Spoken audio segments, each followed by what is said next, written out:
"I won't! I don't wanna!"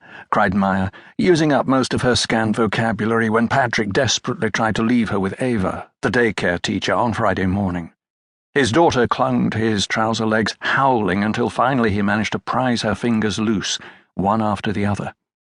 His heart ached when she was carried off, still holding her arms out to him. Her tearful "Papa" echoed in his head as he walked back to the car. For a long moment he just sat there, staring out the windscreen, holding the car keys in his hand. This had been going on for 2 months now, and it was no doubt Maya's way of reacting to Erica's pregnancy. Patrik was the one who had to bear the brunt of this struggle every morning. He had actually volunteered for the job. It was just too hard for Erica to get Maya dressed and undressed, and squatting down to help the toddler tie her shoelaces was unthinkable. So there was really no other option. But the daily tussle was beginning to wear on Patrik's nerves, since it started well before they even reached the daycare centre.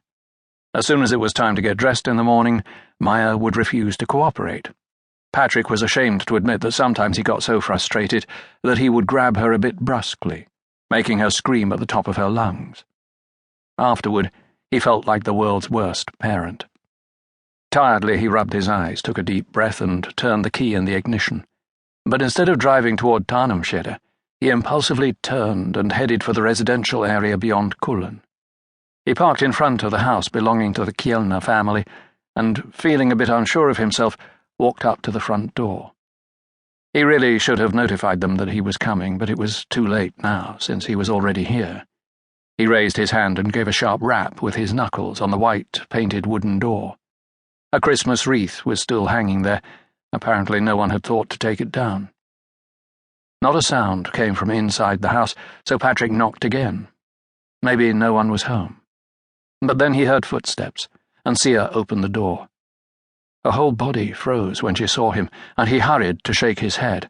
"No, that's not why I'm here," he told her, and they both knew what he meant. Her shoulders slumped, and she stepped aside to allow him to come in. Patrik took off his shoes and hung his jacket on one of the few hooks that wasn't already in use, holding coats and jackets belonging to the Kjellner kids. "I just thought I'd drop by for a chat," he said, suddenly uncertain as to how to present what amounted to little more than vague speculations. Sia nodded and led the way to the kitchen, which was to the right of the entry. Patrik followed. He'd been here before, on a couple of occasions. After Magnus disappeared, they had sat at the kitchen table and gone over everything again and again. He had asked Sia questions about things that should never have been disclosed, but such things had ceased to be private matters the minute Magnus Kjellner walked out the front door and didn't return. The house looked unchanged, pleasant and ordinary, a bit untidy, with traces of messy kids everywhere. But the last time Patrik and Sia had sat here together, there had still been a sense of hope. Now resignation had settled over the entire house, also over Sia. "There's some cake left. It was Ludwig's birthday yesterday," said Sia listlessly. She got up to take out a quarter of layer cake from the fridge. Patrik tried to protest, but Sia was already setting plates and forks on the table, and he realized that he would have to have cake for lunch today. "How old is he now?"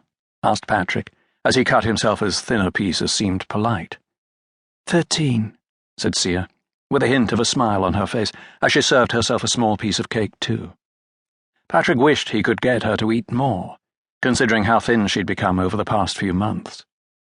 "That's a great age. Or maybe not," he said, hearing how strained he sounded. The whipped cream from the cake seemed to swell in his mouth. "He's so much like his father," said Sia, her fork clanging against her plate. She set it down and looked at Patrik. "What is it you want?" He cleared his throat. "I may be really off base, but I know that you want us to do everything possible. So you'll have to forgive me if—" "Just say what you need to say," Sia interrupted him. "All right. Well, there's something that I've been wondering about.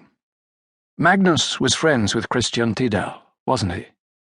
How did they happen to meet?" Sia looked at him in surprise, but she didn't counter with any questions of her own. Instead, she paused to think about what he'd asked.